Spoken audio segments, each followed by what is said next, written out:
너무 반갑네요. 7살 때부터 저랑 비슷하구나.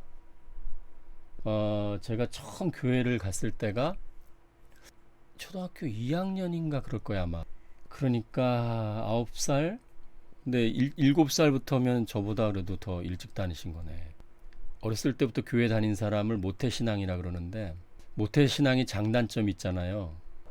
그때는 크리스마스 날, 또 뭐, 추수감사절 날, 그럴 때 이제 그 교회에서 과자도 주고 사탕도 주고 그랬잖아요. 그래서 그거 먹으러 갔죠.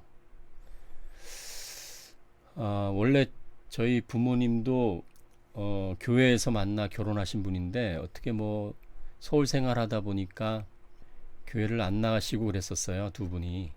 근데 그때 제가 2학년 때인가 그때 이제 처음 제가 그 과자 먹으러 교회를 나갔죠. 아, 그래요? 그 부모님은 어떻게 교회를 다니시고? 열심인 편이에요, 그러면? 저기 주일날 뭐 중고등부 재미있어요? 신앙생활이?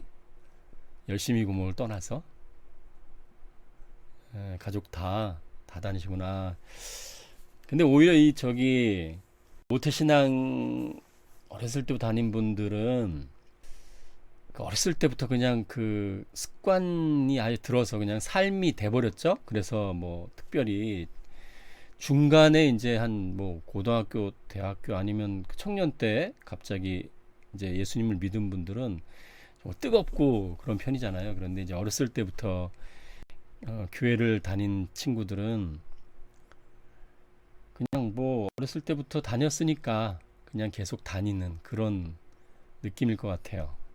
저도 어렸을 때부터 이렇게 모태신앙으로 교회를 다녔으니까 이해해요, 그렇게. 근데 이제 그렇게 다니다 보면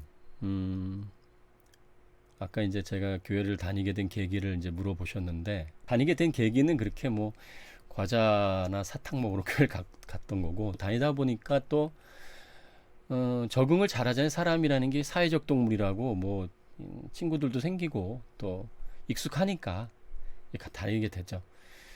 그렇게 다니게 되더라도 이제 어느 순간 공허함 있잖아요. 답답함.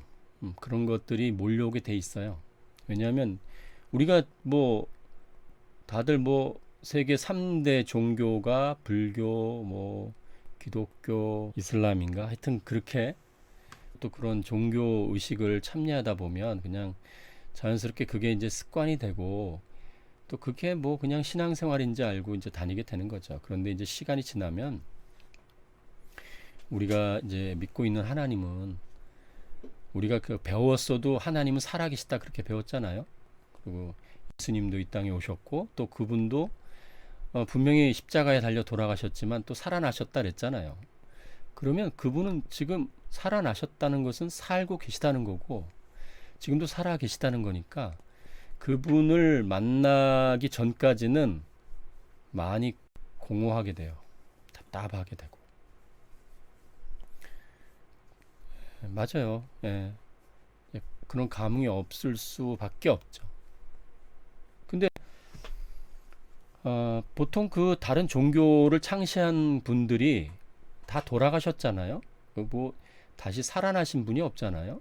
근데 우리는 다시 살아나셨다 그러니까 그럼 살아나셨으면 지금도 살아 계실 거고 그러면 그 살아 계신 분은 반드시 저랑 뭔가 이렇게 컨택이 돼야 되는데 그 컨택이 돼야만 이제 본격적으로 어떤 신앙이라는 거 정말 어떤 삶이라는 게 이제 좀 재밌어지는 거죠. 네, 맞아요. 근데 뭐 남학생입니까? 여학생입니까? 아, 그럼 더 좀, 생각이 더 많겠네요. 깊고. 보통 이제 뭐, 그 나이별로 보면 고등학교 때까지는 중학교 뭐 초등학교 때도 보통 이제 남자보다는 여자들이 좀 더 예민해지고 성숙한 그런 게 좀 먼저 온다고 하더라고요. 근데 제가 봐도 그런 것 같고.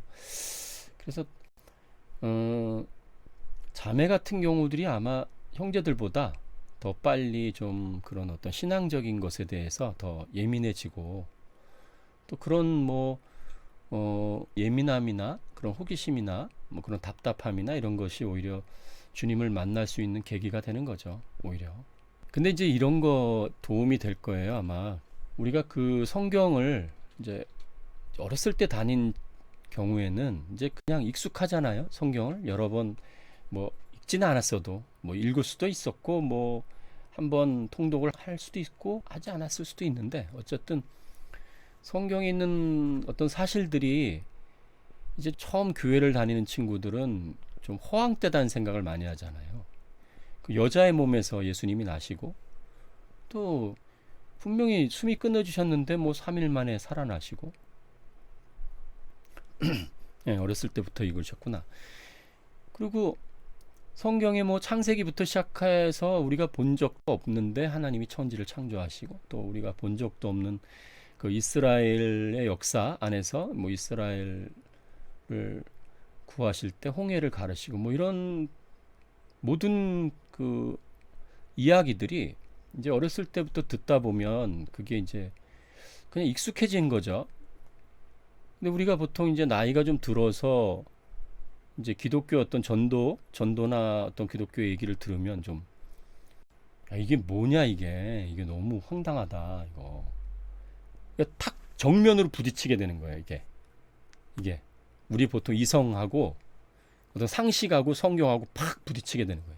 부딪히니까 거기서 뭔가 해결이 나는데 이제 어렸을 때부터 신앙생활을 한 경우에는 그냥 들어왔잖아요. 그러니까 익숙한 거예요. 뭐가 이렇게 빵 부딪히는 것도 아니고 그렇다고 또 안 부딪히는 것도 아니고 애매한 상태에서 그냥 그런가 보다 하고 이렇게 흘러가잖아요.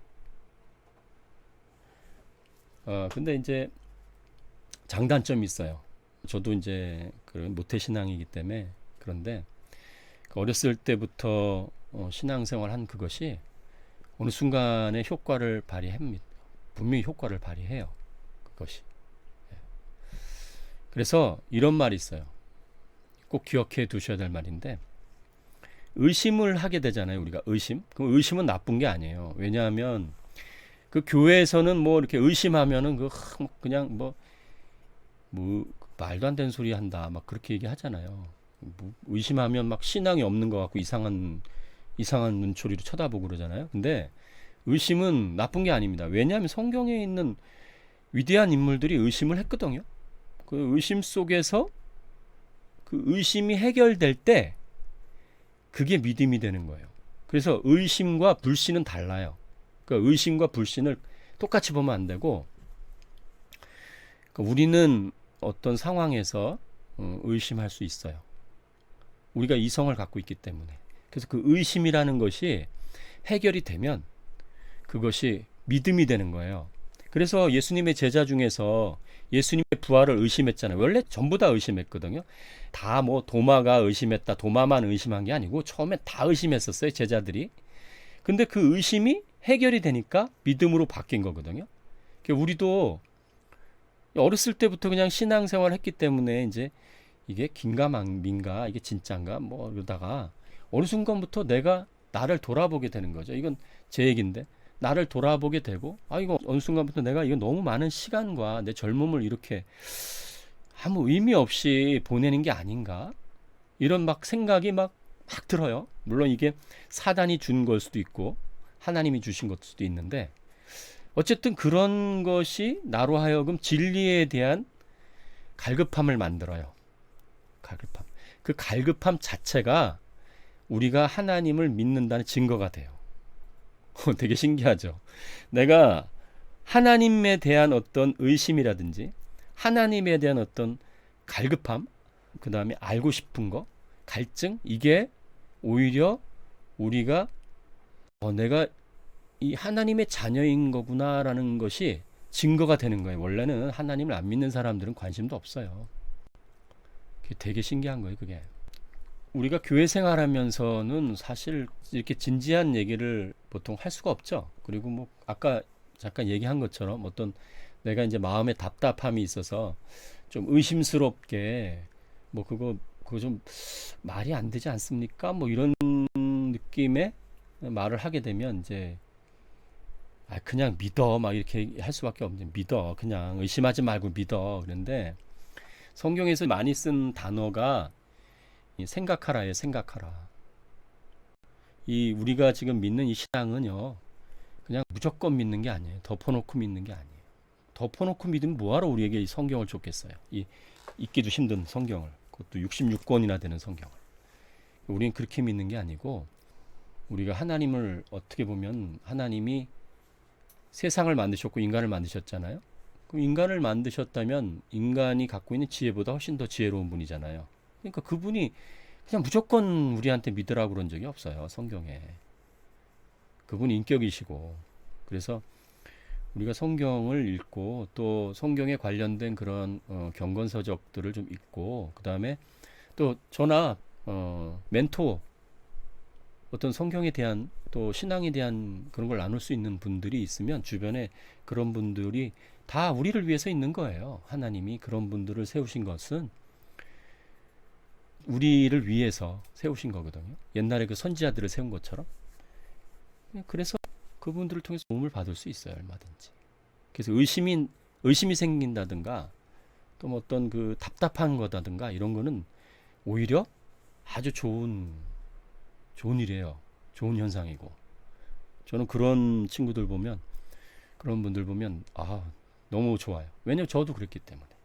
그리고 이제 재미있는 게, 이제 우리 이제 시청하는 분들, 시청자분들도 아마 다 이제 경험하시고 또 앞으로도 또 계속 경험하실 텐데, 그리스도인들이 삶을 살아갈 때 이제 제일 힘든 게 어떤 인간관계거든요. 물론 어떤 사건, 어떤 문제, 뭐 그게 돈 문제일 수도 있고 다른 문제도 있을 수 있지만, 대부분이 인간관계에서 비롯되는 게 굉장히 많아요. 모든 것은 다 인간관계에서 시작되고 본질적인 거니까.